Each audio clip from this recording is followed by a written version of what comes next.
The example that I give that I think maybe people might be aware of is the jump in consciousness, the jump in mental capacity and mental structure we took as a human in our evolution. Is that because we started eating psychedelic mushrooms, or it was a part of our natural progression? Or can we now factor in this theory that there has been sequential and continual loving interference by alien souls and beings to help us expand into something more? Welcome to the Cosmic Love Antenna Podcast. This podcast is meant to encourage you to connect within so you can share your light with the world. And now, here's your host, Harrison Ma.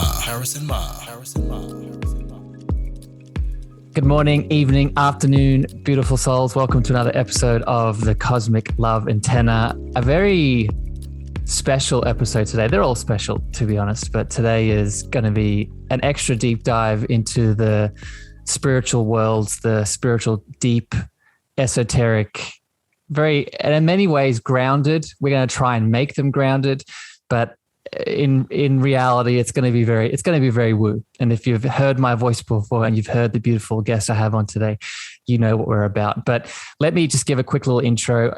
Second time returning, first repeat guest here on the Cosmic Love Antenna.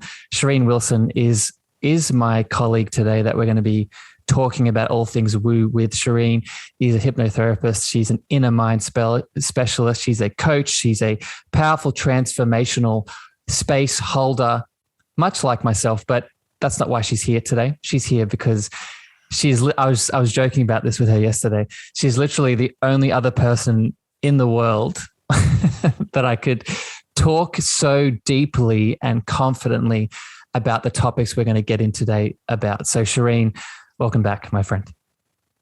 Yeah, thank you. It's nice to be back. And yeah, it's fun when you meet people that you can go deep dive wooing with. Ooh, deep dive wooing. I love that. That's a good t-shirt. Deep dive wooing. Yeah, I made a new friend the other day, and I was like, it's always interesting when I meet new people and they ask me what I do. And yeah, I'm a hypnotherapist, Innermind Specialist. And then, when I start talking a little bit more about the energetic and spiritual work that I do, this new friend that I made, she looked at me and she goes, "That sounds a bit woo-woo." And I burst out laughing and I said, "Yep, I do a bit of woo." And she get offended? Do you get offended by that? Not at all. Yeah, me neither. I think it's becoming, people are gravitating towards the woo. Yeah. So the woo is becoming more popular, and the woo has a lot of answers. Yes. So it's helped me a lot in my life.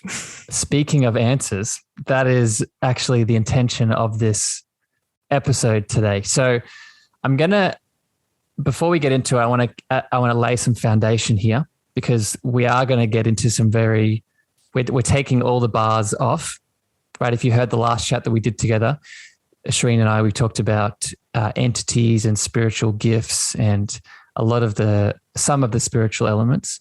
But today we're really going to just take all of it away and just go deep into some aspects here. And the intention for it is truth, is to help you, the listener, maybe tune back into something that you've forgotten. And I want to be very clear here that what Sheryne and I are going to be talking about come from research and study that we've done. I'm going to give some resources here in a second. I know Sheryne has some herself as well. It also comes from our experience that we've had with clients. We might share some stories here today to back up some of the things we're discussing. But also a bit of it is going to be us just tuning in intuitively and giving our intuitive perspective on these topics, because I think that's what really gives a lot of value a lot of times, because we do know a lot of things. When we lean into that, that is powerful in my perspective. So I want to set that foundation. And as you, the listener, I would encourage you to definitely be skeptical. Healthy skepticism is a must. But I would also lean into this chat today with an open heart and open mind, and allow that powerful intuitive being inside of you to speak and to connect to the things we're going to discuss. Sheryne, do you want to add anything to that? No, I think, just people need to have an open mind and understand that there's layers to this, for myself, like this has been 10 years, natural. To be honest, I've shared this in the last podcast. Since I was young, I was attuned to a lot of these woo-woo giftings, and I didn't have a framework for it. And I saw some pretty crazy stuff, and I didn't have a box to put it in. And, so then 10 years ago, I would say even more than that. Well, no, 10 years ago is kind of when I really started to find containers to put all of this in. And I'm still unraveling and unboxing and boxing and filtering what resonates with me and what I find is truth for me. And so, I have had many friends come to me, from 2, 3, 4 years ago, come to me now and been like, You're right. Okay, yeah, you were totally right, and that's okay. It takes time. And thankfully now we're at, what took me 10 years to discover, I'm finding people are learning in a matter of months because of the accelerated process that we're in. And so I'm having to brush up a little bit on my, deep dive a little bit and be like, oh yeah. Like last night I was just looking at a few things because I'm like, oh yeah, I forgot about that. But yeah, I think just people listening is just, it's okay if it's far out there. Cognitive dissonance is a thing for a reason, and you may not be ready, and that's okay. That's okay. It's okay. What I'm trying to say, we didn't come to some of these beliefs overnight. No, it definitely was a process of, and you'll learn it's all connected. This is like the craziest thing that I can't wait to kind of get in with you about is it's all connected. Like if you read about quantum physics, and then you read about the biology of belief by Dr. Greg Braden, then you really, really read about ancient Rome, like you start to see all these connections together, and you're like, wait, what? So a couple of things here. I love how you said the box, place things in a box. And that's a beautiful analogy and image of, I think, what we're going to try and do here today, and what's been really pivotal for me. The box that I started putting these dots together in was the hypnotherapy and the unconscious, subconscious, the power of the subconscious. And that's where I want to start here. I want people to, if you've heard me speaking, you've heard Sheryne speaking, ancestral healing is something that we hit on a lot. And I hit on this through spiritual activations, the chakras. Sheryne does it through the work of hypnotherapy and some of the other modalities. But I think the box that I think a lot of these topics we're going to hit on today that I want people to keep coming back to is the power of the subconscious mind. And through past life regressions, through tapping into the subconscious, a lot of these links between these seemingly disconnected topics we're going to hit on today can be made, right? Because that's where it lies, in the subconscious, whether it be through memories, whether it be through entities coming in, whether it be through spiritual powers.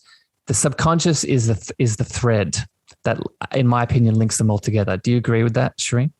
Yeah. And you go deeper into learning about what the purpose of the subconscious and unconscious is, and you go into Freud's work, and you can go into some of these scientists and what they've said. Even Nikola Tesla, Hippocrates, they've all mentioned the subconscious and unconscious. You begin to realize that it's actually, just a hidden part of yourself. And I believe it is the higher self. I do believe it's the higher self to guide us. And it's, for those who don't know, like the unconscious mind and subconscious record everything. Yeah. There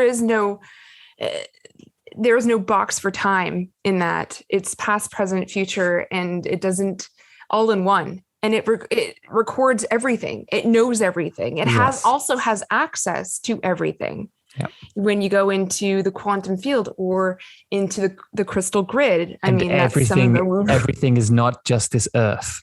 So let's jump from that. Let's go from there. I think that's a good segue into sort of the first area we want to step our toes into here. And just before I hit it, I want to give a quick a few resources here. So these are resources that I've found really powerful. I know Sheryne has found really powerful too, and I know she wants to add one as well. So I'm going to list some books that I would recommend people start with. We're going to reference them throughout this chat today. So the 3 books I'm going to mention here, the 3 authors and books are Dolores Cannon, Keepers of the Garden. She has many books, but that's a good place to start.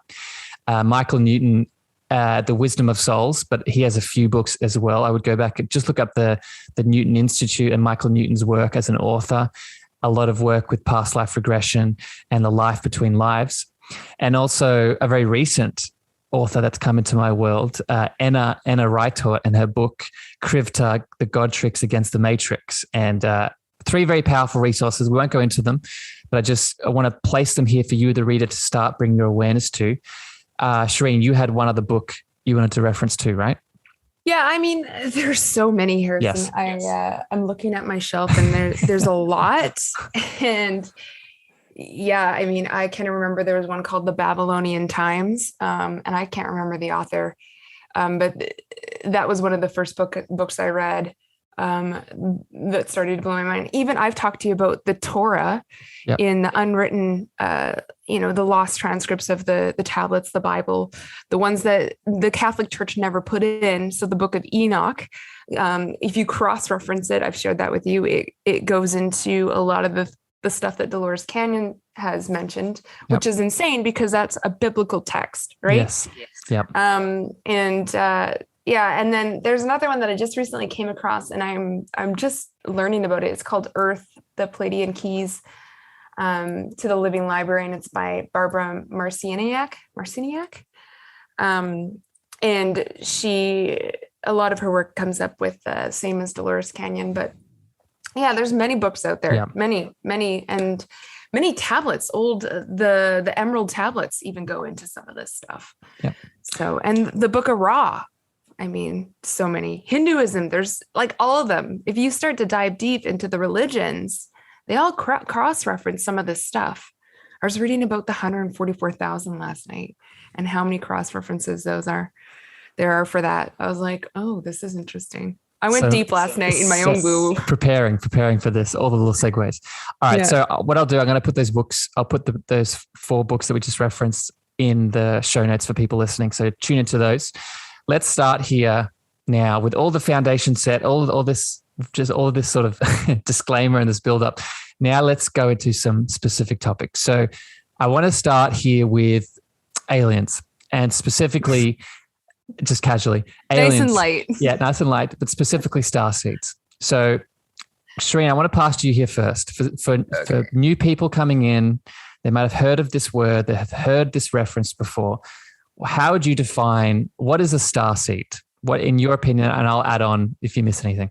Okay, so like many things, there's going to be language that I don't necessarily agree with because it's become trendy in the new age, quote unquote. And I think we can become very attached. And because I'm in neuro-linguistic programming, you need to be careful of that. And so starseed, I think, is a general label to say that I like to say as either you've been to another planet or you're from another planet and you've come specifically to Earth.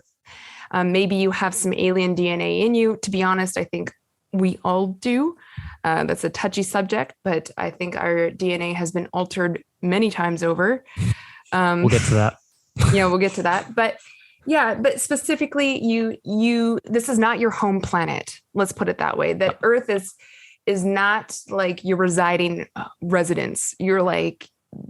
You're kind of here for a very specific reason, and you come with characteristics. And some people say, well, starseeds, we like to go further into saying, okay, a starseed and the characteristics, and there's a whole, you can go look up on Google all the characteristics, and basically it's saying like you're from Sirius or Pleiadian or Arcturian or Aromada or Andromedan, or what, I can't even remember all of them. But I mean, it's neither here nor there in where you specifically came from, but you came here with a purpose and you have alien, DNA in you. That's kind of what I like to say it. And I think that is the definition that resonates with me the most is, you could get specific with it. And why not? If you're, depending on where you are in this journey, go as deep as you wish. But I think for the general listener, it's your soul, especially if we're looking at from a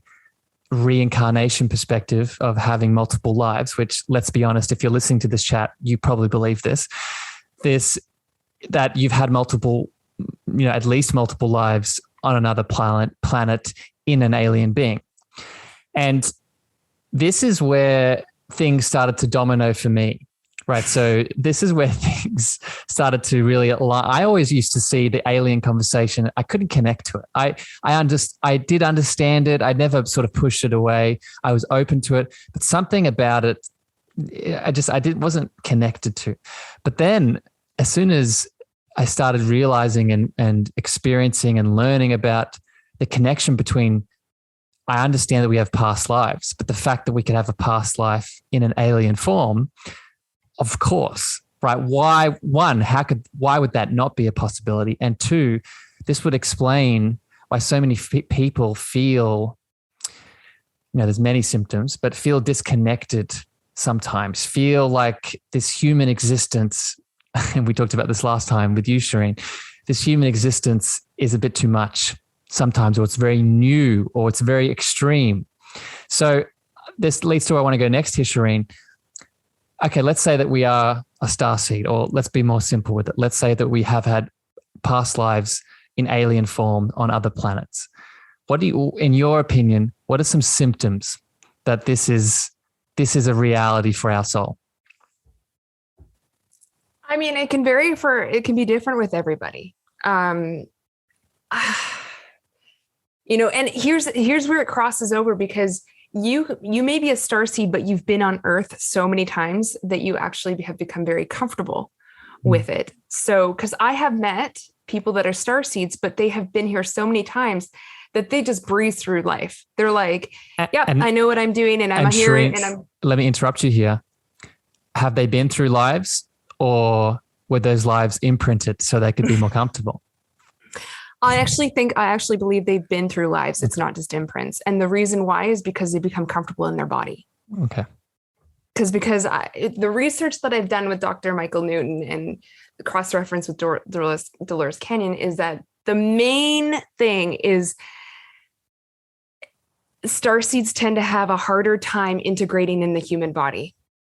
There is not as much as so if we were to take just a basic bitch soul, excuse my language, but, and there's nothing wrong with that, they tend to mold really well with the human body. Yeah. The DNA is fine. Take an alien soul that has a little bit different DNA complex or used to another DNA complex.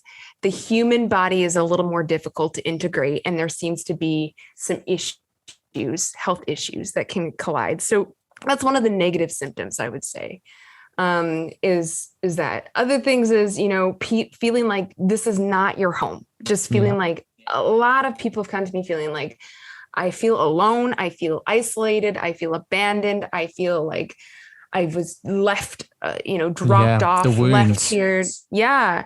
And a lot of that does come, if you look into the Orion Wars, or you look into Atlantis, any of that stuff, some species were just dropped off because Earth was actually a refugee camp for a lot of aliens. I know this sounds absolutely crazy, but I love it. But, I mean, I know the history of some of the Palladian Wars, and the Palladians were captivated and they had to flee another planet, and Earth was a safe zone. Yeah. So a lot of people have. Let me jump in here, Sheryne, because I want to break something down, because we could go off this. We're like, oh my God, Earth is a refugee camp for aliens. What? The funny / difficult thing about this conversation is that it's very hard to keep it within a scope, because we can go to so many different little avenues. And I want to, just for the listener, I want to be mindful of your head exploding with all these different concepts. And I want to try and make this as condensed, but as manageable, if it's doable, as manageable as possible. So I want to come back to something I said to you just then. And yeah, I agree with you. I think there are many alien souls that have had actual human lives to help them with their human incarnation. But I also think, and I agree, and this is why I resonated so much with this concept of past life imprinting.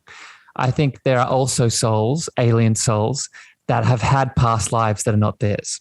I have had past lives as humans that are not theirs to help that alien soul also do the thing that you just said, connect into this human experience, right? And you gave me this example that I think it's a really good one, is many people having the same past life as Cleopatra, or many people having the same past life as, insert famous human figure from the past. And I say this because this can be an easy thing that people that are skeptical use to discredit this actual reality. And it's not a discreditation. It's just it's an example of something else. And there's something else, past life imprinting. Would you agree, Sheryne? Yeah. And I think we need to just explain what a little bit of past life imprinting is. And imprinting is when basically you're able to step into a simulation and become the actor or the actress and play the part, but it's a simulation. And so you gather all the information, or I've read that you can access a library.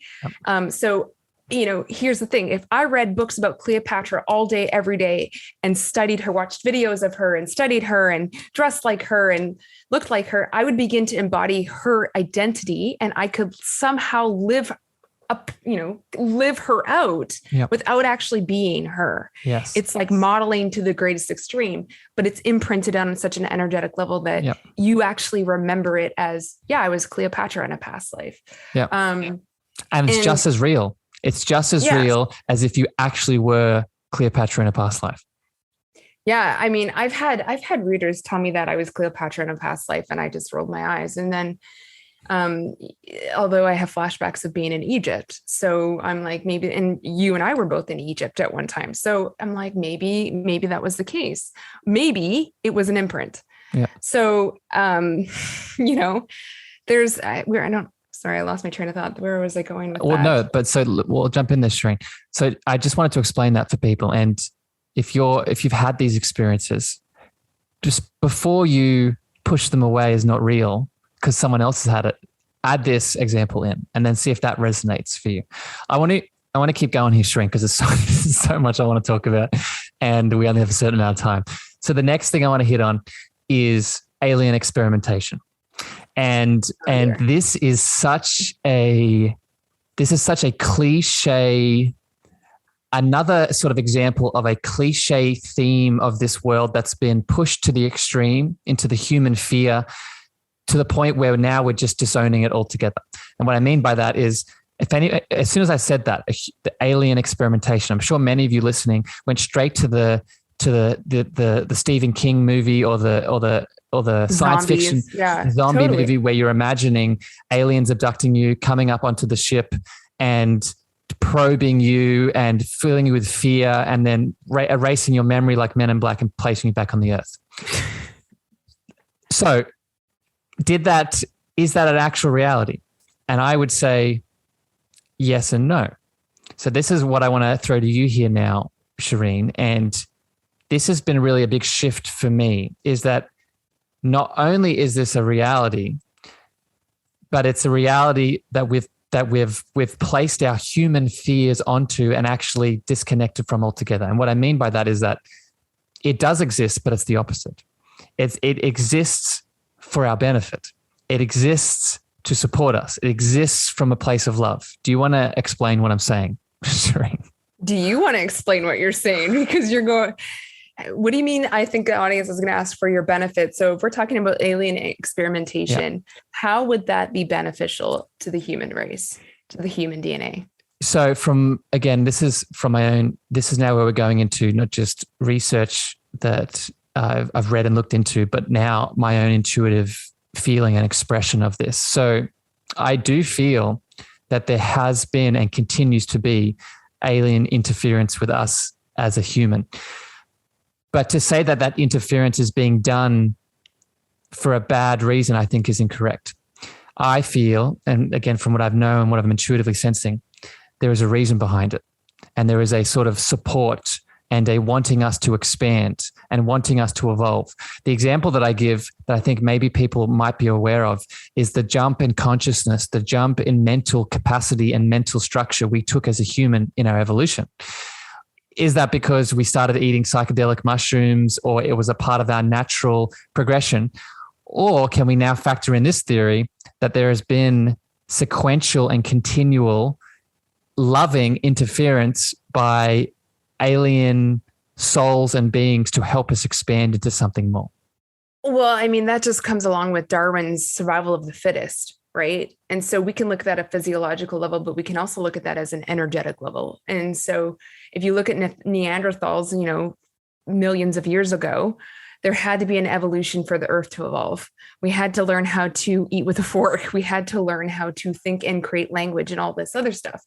And with that, there's an energetic component, which also has to come alongside in evolution. And I think, yes, there has to be an advancement. And well, if it was interesting because in this book called Earth, Palladian's Key to the Living Library, she specifically is channeling, which is really, really interesting, the Palladians from the future. Palladians are a species of different planet, correct? Yeah. They're an alien source, whatever, a different species. Yep.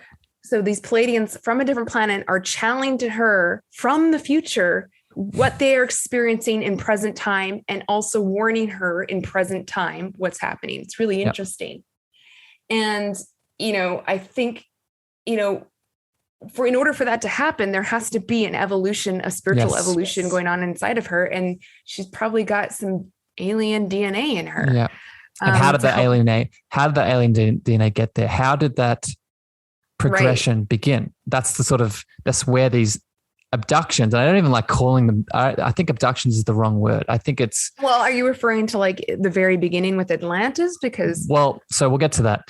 I'm talking about the stereotypical alien like ship coming in and attracting someone up into the actual spaceship. I don't even go there because that's so I have retrained my mind to think so differently. I'm like, what? Do people still believe that? Well, so this is where I want to plant the seed. And this is where I would reference people to Dolores's book, because she talks about it a lot and it really resonates with me. And not only do these things exist, and she has experienced these through past life regressions with people that have had these kinds of experiences. And it's either the subconscious sharing these experiences happening, or it's an entity channeling into the subconscious to explain the situation. And not only do they explain the situation as very real and happening, they explain the situation as it's happening for them, not to them. There's something going on that the alien species is helping cultivate the being move through. So that expansion that you were just talking about in your example, to help with their gifts, to help with remembering, to help with an activation, to help with a disease, etc. So I guess that what I'm just trying to plant here is look at this whole abduction element from a different perspective. What if it was happening for you, not to you? Does that make sense, Sheryne? Yeah, that does make sense. I think a lot of people think alien invasion and it's like they're here to harm us. But if you actually start to read some of even the ancient texts, it's very much they're here to help us and to help with the evolution and to guide and to get us where we need to go so that there can be a shift. That need to go. Get us to where we need to go. So let's talk about this now. Where are we going? What are they preparing us for? So, okay, we could go off there's many tangents here, but let's condense it into one. So another view, another perspective of this is that there's a new Earth coming. Right. Both a new Earth in an actual physical form, like an actual other planet, but also a new Earth in the energetic frequency shift form. Like this Earth that we're on there's a perspective that there is an energetic frequency shift occurring that's actually placing us into a new Earth. So speak to this. What's your perspective on this and this preparation process, Sheryne? I haven't completely landed on what I fully believe. I will say I have always felt that we there needs to be a shift and there needs to be an evolution in the sense of new beginning. Whether that will happen in this lifetime, I'm not sure. What that looks like, I'm not sure. For the longest time, I think many light workers, healers, whatever you want to call yourself, believed that it was in a physical form and just a physical form, but it could be in an energetic form. And I've felt many times that the new earth is already here. It is already here. But to make that, physical dimensional shift, I mean, that could take years. Mm-hmm. But energetically, I feel it's already here. And what's the purpose of the new earth? I think it is to restore a lot of what, I think one is to restore what has kind of fallen and been lost in some of the purposes of evolution and gifts and stuff like that. And the other reason, I'm not completely sure. I haven't quite landed on all of the reasons of why we need to go there.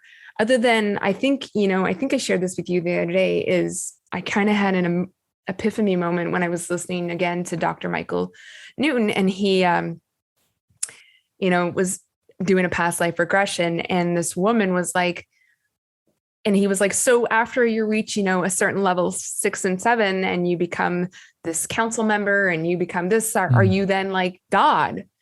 And she's like, no, what are you talking about? No, it's so that we are all unified as a collective. We are pure love, source, and energy. And something clicked in me and was like, isn't that what we're always wanting anyways? Yes. Like, out of every single client I have worked with over the years, you name whatever the issue is, the deep sense of, I want to be connected. I want to be reconnected back to myself, back to source. Yep. And it's like, why is that the driving force here? Well, because I think that's the point. Yeah, me too. And I think this is when I ask myself about the new earth, that's where I go. I go to this collective expression upwards, whether that's a collective expression in our current earth setting, in the world that we live in, and we're just collectively rising, whether that's a whole frequency shift where we all change into another form, right? Whether that is actually leaving the physical earth to a new earth. I think the theme that combines them all together that I'm resonating with is a collective unison coming together of a community at large. And I've experienced it, and this threads into where I want to take this chat next with Atlantis. But I think a big part of that is also providing the space for us to be more of what we are. And more of what we are is spiritual beings having a human experience. And that spiritual being expressing itself through all the spiritual senses and abilities that we have. I think when I think of a new earth and a collective rising together, I think of a collective rising together full of individuals that are expressing what they're actually capable of. I think most of us in this human form are only doing a minute, like a 0.01% of what we are actually capable of as entities, as beings. And I think a new earth will reflect what we are actually capable of, which flows beautifully into Atlantis, Sheryne here. And again, this has been another topic that for a long time for me, has been in the side peripherals. Maybe I get it. Maybe that's a thing, but I don't disown it, but I also don't connect to it. But then when I started connecting to the dots to not only these themes of destruction and trying to rise higher, and then the spiritual senses and all these elements started to link. So the first question I want to ask you, Sheryne, why do you think Atlantis is such a one, famous example, but two, such a why do we have so much difficulty connecting to it? Why is it the example of the thing that we automatically just push to the side? I think one, it is not talked about enough. Two, it's again, not having the framework to understand, some people say Atlantis was another dimension. Some people say it was the earth before. Some people say Atlantis was another planet. And then from that, earth grew into that. And I mean, I believe that Atlantis was the original Earth, and was when things really begun. And then, Atlantis is a place, I believe, on Earth, so to say. And sorry, I totally lost that. What was your question? No, Why isn't it talked about? Why do you think it's a good example of, something that we could lean into? Like if those years ago, if I'd leaned into it, I could have got these awareness, but I was an example of someone that saw it, but automatically sort of pushed it away. It's so far-fetched. It sounds so fairy tale. Like, it's like, so that, like, I watched a the cartoon. word I used, fairy tale. Yeah. Yeah. It was like, I watched a cartoon the very first time. I was like, I think it was the movie Earth is Not What It Seems. And it's on YouTube. It's about 45 minutes long or an hour long. It's like this little cartoon thing. And it was like, okay, it was like, so, and then these like beings came and like abducted the human race and began to like, transmutate and breed with the other humans. And some became slaves, and, the human race became slaves, and then some became godlike, and some, and all this. And you're just like, this sounds insane. And, I just, again, if you don't have a frame of reference, where are you going to put it? Yeah. You don't have a box to put it in. Exactly. And so I think that's another thing is like, it sounds bizarre. And then like, there was a great flood, and then they had to evacuate, and some were taken away. Yeah. And some died, and some were rescued. And like, there's so many different stories like there. And, and then it's ironic because if you look at the book of Ra, there was a giant flood. And if you look at the Bible, there was a flood, and it was to banish, a lot of the destructed human race. I think, so I'm just going to share where I've landed with it. And a lot of it is where Sheryne has already added on to. I not only think it was a place, I think it was a series of places. I think it started off as a physical place, but then expanded outwards, a lot of different collections. I also think it was an example of what we are capable of. We did reach a point. So like I was just mentioning before about how there's been experimentation to help us get to a point of our potential. I think Atlantis, and I actually think it's happened multiple times. I think Atlantis is the most famous example of it. But it was an example of us tuning into what we're actually capable of, right? Atlantis connects into spiritual senses. It connects into our clair senses. And many of the Atlantis stories are humans connecting into their clairvoyance, their clairaudience, I think many stories also talk about using hovering abilities and crystals and energy.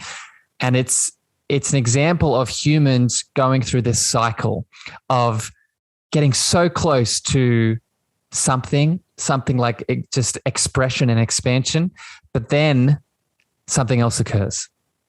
And this is also what I want to get your feedback on here now is, and this blew my mind when I made this domino connection, this string connection to this, is that, okay, we understand that the aliens had some impact on us and experimentation on us to help us expand. But then as we started to expand in our spiritual gifts and our potential, we reached a point where we then wanted to test this out and try this out. And this is where the animal experimentation, human and animal experimentation came in. And I want to throw it back to you, Sheryne, to get your thoughts on this. But the experimentation with animal hybrids in Atlantis, the things that we hear about in folklore of mermaids and minotaurs and centaurs and these half-breed things, a big part of it can be linked back to Atlantis, the expansion of our consciousness and our abilities, but also this element of man, this greed, this power element that then went a bit too far. I think thoughts? I think, and that's what led to the downfall. I add that because that's one of the reasons for the downfall. Yeah. And I know you know this from reading Dolores's books, but she talks about the Watchers, right? Yeah. And how they're really kind of the keepers of the galaxy and the Ascended Masters. There's different names for them. But the Watchers are basically, almost like Earth Keepers. And, their whole goal is to preserve Earth and the preservation of human race. And if we begin to tamper with that to a certain degree, that needs to be stopped. And there are ways that's when they can intervene if they go too far. And protect us though, like you said, like that's where the shuttling off planet comes. They don't want to intervene and reset us altogether. They want to stop the destruction, stop the I don't know what you'd call it, the greed, the power, take us off planet and then put us back. Yeah. Or even alter the timelines. I was reading about the time masters who can manipulate time to change the alternative events, right? The Mandela effect. Ooh, crazy stuff. And this goes so deep down this rabbit hole. The hybridization of the animals, what a lot of people don't know is that it's still going on today. Yeah. And it's very underground, but a lot of it's been shut down on purpose. Because again, when anything that can really destroy the human race or deter us from where we are supposed to be headed, then that needs to be shut down. But yeah, I mean, it's wild. There was a book I read and there's a scientist and he talks about the giants that are still alive and in Peru. And he was a private pilot he couldn't even name it, but like CIA government, official stuff. And he came out and he was a whistleblower and he shared some of the creatures that he transported through aircraft. And he's like, people have no idea. They all exist.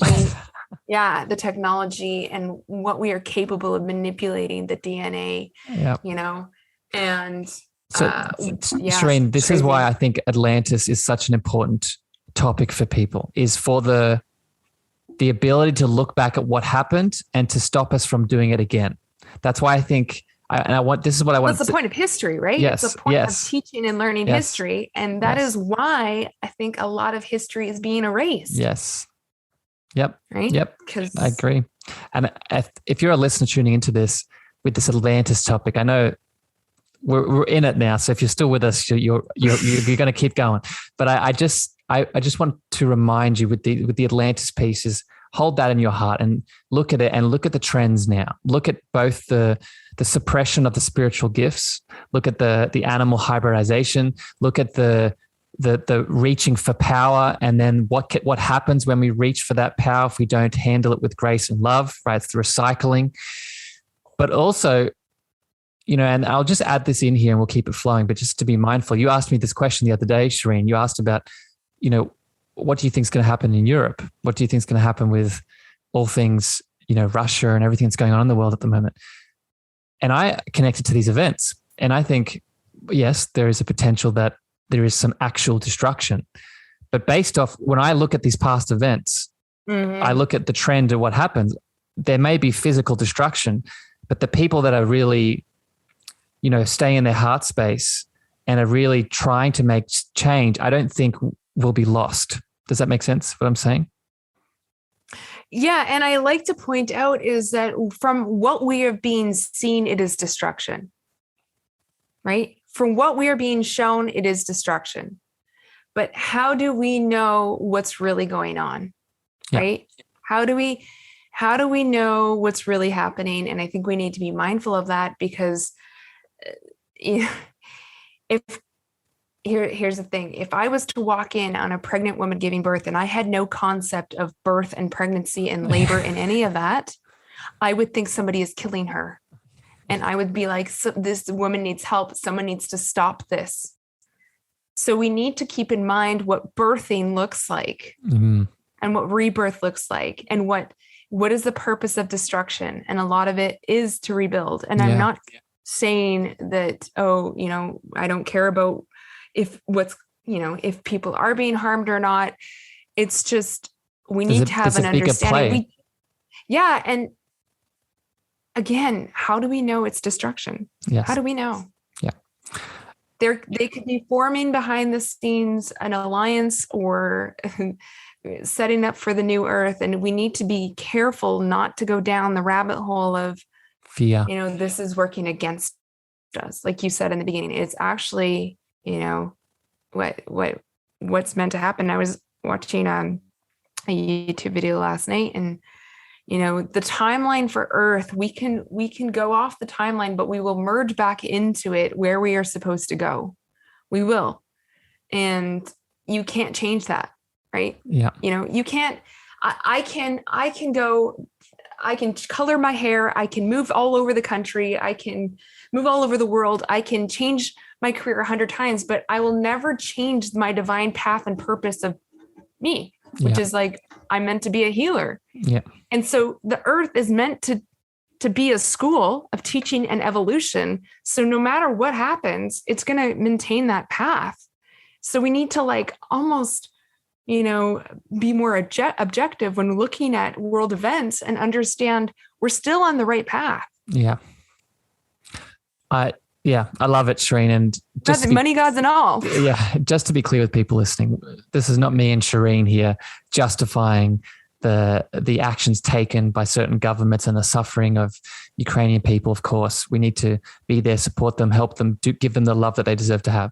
But I think it just helps at a collective level to see, not get lost in the fear, not get lost in the hatred, not get lost in the anger, change the mind shift a little bit to be able to take actions that are empowering for everyone, right? Not just one government, but for the whole collective, right? Because going back to the Atlantis piece, going back to the New Earth piece, the goal here is unity. Right? The goal here is collective uprising. So how can we all together rise, right? Rather than just me harassing the individual. I was just going to say, and a really good play, there always has to be a villain. Yeah. Right? A really good play, there has to be a villain. That, I know you've studied with all the things that we've read and the resources you've listed, but everybody plays their role. And if you understand that, it's a play. It's everybody's playing their role so that we can get where we need to go. And so you need a villain, you need a victor, you need a victim, and you need to create a great storyline. And for us to evolve, that needs to happen. If you're picking up what I'm putting down. Yep. I am. Speaking of plays, speaking of Earth School, I want to shift here now, Sheryne, into another topic I want to hit that links to all this we're talking about with aliens and Atlantis and all of these beautiful things we've hit on thus far. I want to talk now about the life between lives and how this plays into all of this. Oh, this is my favorite. Yeah, I know it is. And I want to sort of describe what it is super quick, and then I want to get you to speak to it and how this plays into this and why this is important. So the life between lives is what it sounds like. It is the place and space in between the incarnations that we go to. Before we reincarnate, we go to a council, we make our soul contracts, we decide our karma, all these things. And it is a space and place in hypnotherapy, past life regressions, that you can actually learn to go to put your life into context, but also to really learn about these bigger lessons of extraterrestrial lives, of, lessons from Atlantis, all of this. So I'm wondering, Sheryne, what's your perspective on where life between lives adds into this greater picture we've been talking about thus far? And all of this, I love the light between the lives, and I'm in the process of getting certified in it because it's impacted me so much, in understanding that we have free will and that we have a divine purpose and that we choose a lot of the scenarios and suffering on Earth before we come here. And I know that's so hard for people to understand. Suffering or pain? Pain, because suffering is prolonged, right? Suffering. I caught you there. Yeah, suffering is choice, right? Yes. But pain is something that we inevitable growth. Be able to identify, make a change, and change. And the life between lives, how this all fits in is, and I don't know. I'm going to say this, and unless you've done the research, it's going to sound offensive, I'm sure.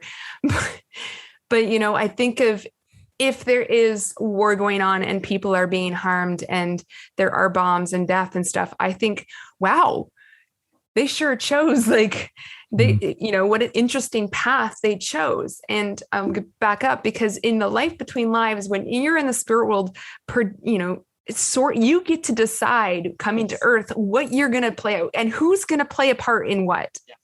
And this is huge to understand, and that the person that is driving you crazy the most in your life, you probably picked them to play that role so that you can learn compassion, forgiveness, X, Y, Z, right? And just understanding that. And it blew my mind because I was listening again last night to one of the cases that Dr. Michael Newton was working with. And the guy was looking at 3 bodies he could have chose, and he's like, in all the other past lives, he was a female, and he in this life was a male. And he said, I chose this particular body and life because he's like, I was given 3. One was a very successful, prestigious woman, but was cold-hearted, and I would have to, pay a lot of karma. 2, I was going to be a quiet, stay-at-home wife and mother, and deal with health issues. And 3, I could be a male with a feminine body, which meant that I would have to be a homosexual in the 21st century. And he chose that one because he wanted to learn adversity in culture. And it just like, he chose it, and his guides and everybody was helping him. Hey, well, if you went with this is probably what you would learn. And he chose that coming here. Yep. And so here he is, a homosexual in the 21st century, and he's struggling, but remembering that he chose this because he's learning this. And I love it when I know Dolores talks about this, and so does Michael Newton, like those that are disabled that come to Earth. We have so much pity. We look at them and go, oh, like what bad karma happened to them and how unjust this is. And that is the most sought after body in the spirit world is a disabled body. And here's why. You can evolve 10 times faster than being in a normal human body, because it triggers a response in every single person. Can you imagine coming to Earth and you are disabled and you have to, 1, learn to trust and rely on somebody else, which is going to be, losing control is one of the ultimate lessons you could ever learn. And 2, every single person you encounter is going to have a response, positive or negative. Like you can't just walk into a room or glide into a room or roll into a room in your wheelchair and there not have a head turn and it brings something up in somebody. And it's like, that made me think, because it's like, wow, we are looking at life as this like happening against me, but it's happening for me. But it's like, and and he goes into it. And so I think of some of these people that may have been harmed or whatnot. I'm like, I was joking to my friend and to a friend of mine, and I said, could you imagine? I'm like sitting up and I'm like, yes, I'd like to be born around the 1980s, 1990s. Yes. I want to make sure that I'm around for 2020 for sure. Yeah. I would like to be part of a biological experiment. I would like to be part of a pandemic. I'd like to be part of a famine. And I remember like, I'm thinking all the things that I would probably ticking off the list. Yes, I'd like to accelerate it times 1,000. So also give me this health element, and it's like, it's a lot. If you're alive in 2020, you're not here, to dick around. Yeah. And Sheryne, let me jump in here. So I can hear the passion in your voice, and I can hear. No, I love it, Sheryne. And this is why I agree. I'm at the same place with you. And that's why I think this is so important to discuss. And just on that note, right? On that note of the now and all the things that we're all moving through, this connects to the alien element. This connects to the souls, the powerful alien souls that are also incarnating right now. People may have heard of this in regards to the indigo children, right? Or the souls that are the prodigies that are happening at an increased rate right now. It's to help with all of these predestined choices that we're all choosing, right? We're all choosing together. And I would, as the listener of this podcast, I would ask yourself why. Yes, as individuals, we're making these choices for our own individual growth. But why do you think all of us are all incarnating here with all of these lessons at the same time? This goes back to what we were just talking before about Atlantis and the collective, the desire for us to collectively rise together. I think, and I want to get your thoughts on this, Sheryne, because this is my own intuitive feeling here, is that the reason there are so many of us picking so many contracts and lessons to move through, it's because there is a desire for us to collectively rise together. Does that resonate?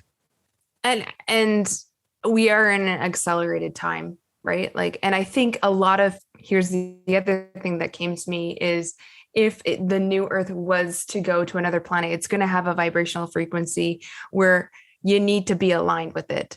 And you need to have the lessons and the know-hows and so this is training camp. This is training school to go. And I think I also believe that this is the last reincarnation for many, for planet Earth, and for whatever reason. But I do. And if it is your last reincarnation, like you're trying to cram it all in at the same time. Like you're trying to get it all done as fast as you can.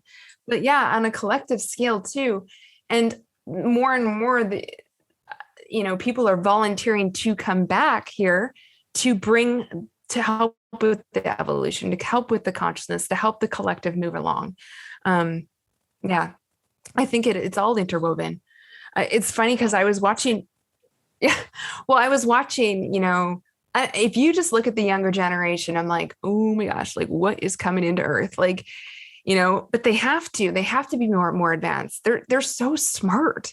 They're so physiological. I saw a video of a 6-month-old walking, 5 years ago, babies weren't holding their heads up and now they're walking by the time they're 6 months. And it's like, that's an evolutionary energetic process, not just on a physiological level, but on a spiritual level, and I'm seeing children that like can spell and talk and speak and write, like, and sing. And by the time they're 3, and I'm like, like, that's huge advancements, huge. And it connects, Sheryne, it connects back to the life between lives, right? And how this collective storehouse of the subconscious, unconscious mind, we're never losing anything. So even with we talked about the death, the destruction, the expansion and the destruction cycle that we've been going through as a human race for, generations, with Atlantis, other civilizations as examples.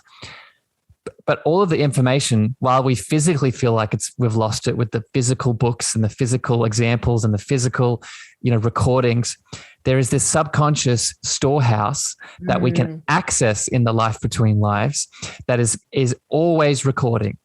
And this is the cool part. Well, I mean, all of this has been cool, but just this little individualized component here, we don't just access that storehouse in the life between lives. We can access it right now in this present moment if we can really open ourselves up to and realize it's possible. Right? This is, and I want to pass it back to you to get your views on this, Sheryne. But this is where I think it's Jung has the perspective, or I think it's Jung, the unconscious. There's many aspects of the unconscious, but one of them is the memories that we think we've lost but are always there. And I think that's connected to this. It's connected to this storehouse. So what's your thought on this in relation to life between lives and activating this knowledge? I think more and more people are remembering faster why they're here. And for people like you and I, we're helping people remember faster because we don't got time to just aimlessly walk through Earth anymore. And so just people like you and I that are I think, spiritually guiding people. But it's crazy because I'm coaching clients who have children who are 7 years old going, "Mommy, I don't remember Earth being this cold." And, even a close friend of mine in my life. Yeah. And, even a close friend of mine, his son said to him the other day, "I just don't understand why I chose it to be so tough." He's 12 and he's like, I don't know, like, I didn't think it would be this hard. And he's like, "What are you talking about?" He's like, "Earth." He's like, "I just don't remember it being this hard." And like had a whole conversation. He's like, "What are you talking about?" He's like, "Well, I mean, we fought the bad guys before, but we got to do it again." And he was like, "Okay, no more, Marvel movies, no more Galaxy movies." Right? He was just serious.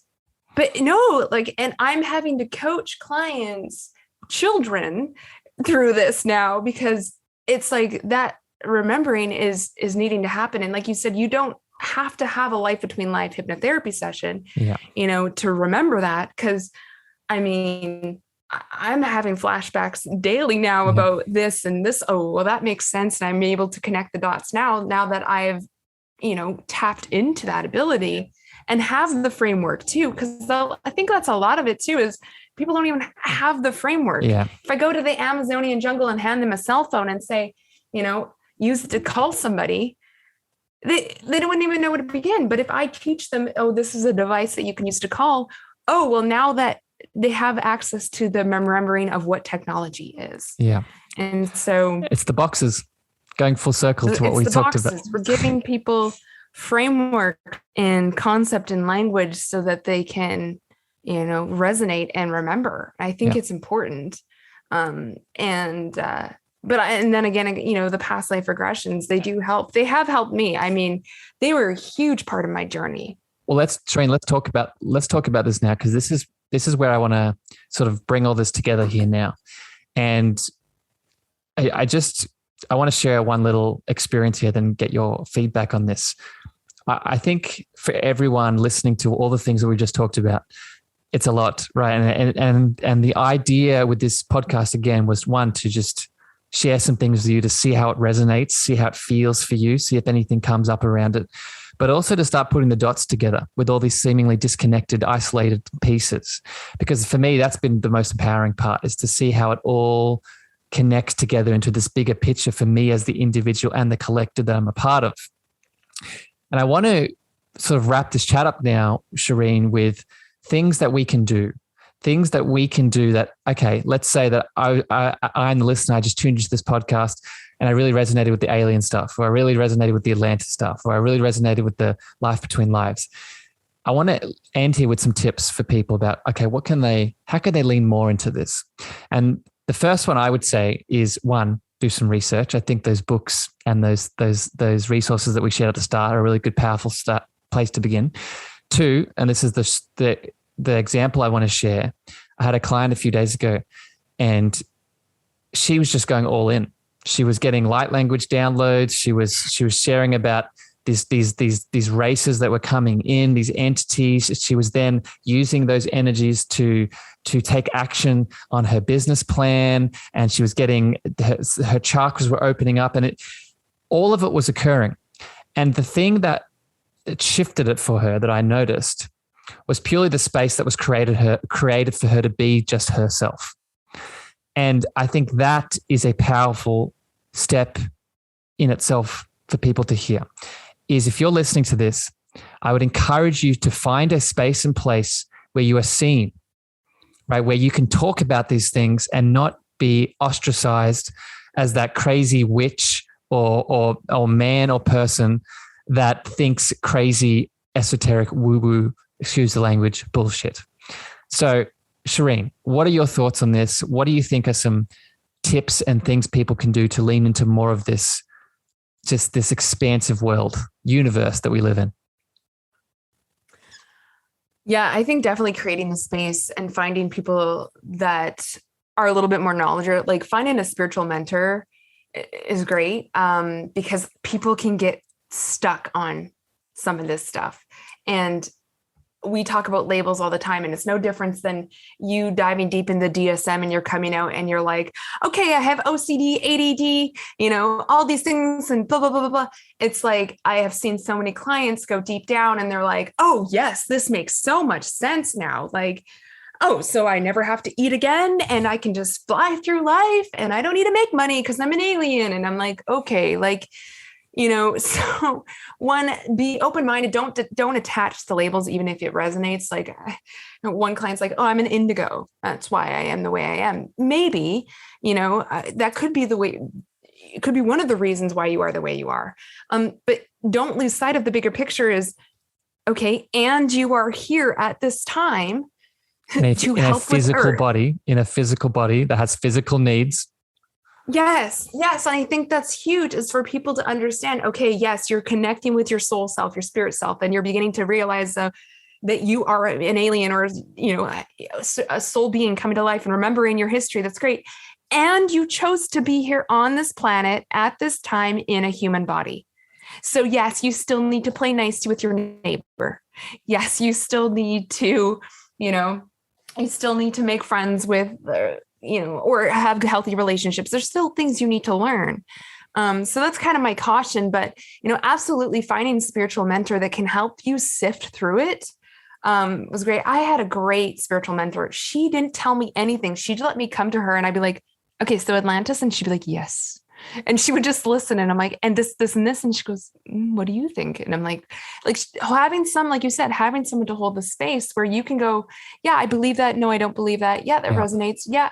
Okay. And asking yourself now, what do I do with that information? Yes. Because we become greedy. Yes. And I just counseled someone this morning because she's like, I've done astrology, constellation, numerology. I've done all the modalities. I've gone down every black and white rabbit hole you can imagine.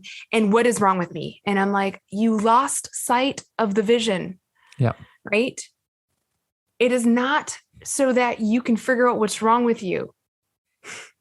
Despite what we want to believe in our healing journey, it is actually so that you can serve those around you and help expand and evolve collectively as well.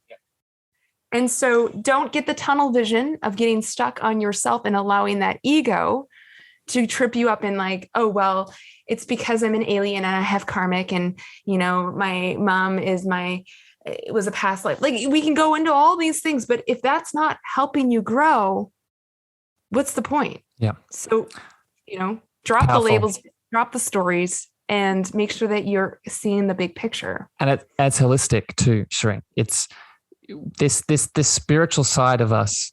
And this is probably the last thing I'll say here, and we'll wrap this up because I want to be mindful of our energies and our schedules. But it's seeing that everything that we just talked about today is an and to the other parts of you, right? Is the fact that you hit on this, Sheryne, but I just want to, again, stamp it home. Yes, you are a starseed. Yes, you've had maybe an alien abduction that's enhanced you in some way, but you also need to be mindful of the glyphosate in your grains. You also need to be mindful of getting out into the sun to move your body and pump your system. So that's the other thing I would add to this is see that you are a spiritual being having a human experience across mind, body, and spirit, right? And if you can bring in this perspective, it'll enhance everything else. And if you can bring in everything else, it'll enhance the spiritual perspective.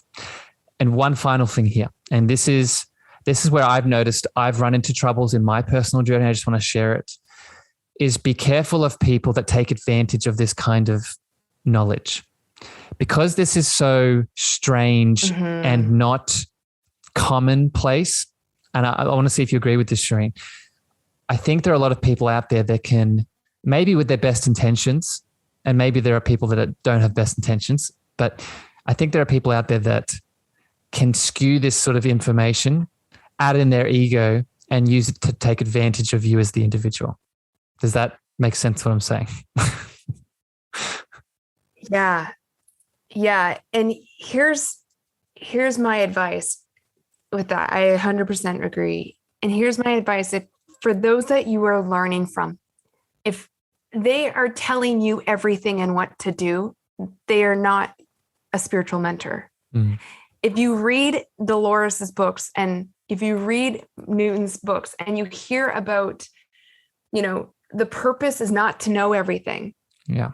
And so I'm really skeptical and I hate it when people come to me and they want a reading or they're like, so what do you think it is? My job is not to give you the answer. My job is to guide you through the options that you have and help you choose what is best for you. Because here's the thing, you got to be very careful. If I said, oh yeah, your sole purpose is, yeah, exactly. You're an indigo, or, you had a past life where you did some bad shit. So this life, you just need to sit down. You just need to sit this life out and just be quiet and not say anything. And you do that. That's now a karmic reference on me, because I had that influence. And so it's like, I don't know, I can help guide you through, light languages, and I can, help guide you through a past life regression, but you get to decide what to do with that. It's not, I think we need to be careful in absolutes. Cause I had an astrologer do a reading and he goes, it was really tough. Cause he's like, yeah, you're never going to be really well known because you have this thing in this house and this and that. And so like, oh, I would just drop the idea of being a speaker because you have way too much karma in this house. And I was like, and you just bought yourself a bunch more karma, because what if that's my journey to figure out? Yeah. And I am supposed to be a speaker, but I need to do it differently. And your pain to move through. And my pain to move through. Yeah. And like, I was sad for a good 3 weeks. Like, I was like, well, what's the point then if this is not my path? Like, he told me that's not my path. Who is he to look at one aspect of my astrology chart and turn around and tell me what I am and what I am supposed to do and not supposed to do in this life? Yeah. You know, and so we need to be careful because we have free will, and look at the desires of your heart. And out of all these things, we get so caught up in the spiritual journey of, okay, what are my gifts? What am I supposed to do? What's my role? How do I do it? That we forget, again, the human experience is joy. And one of the things that we chose Earth is because we get to experience the wide range of emotions, not just pain. Yeah. And so if you want to go frolic in the woods and paint with a stick, maybe that is what you're supposed to do.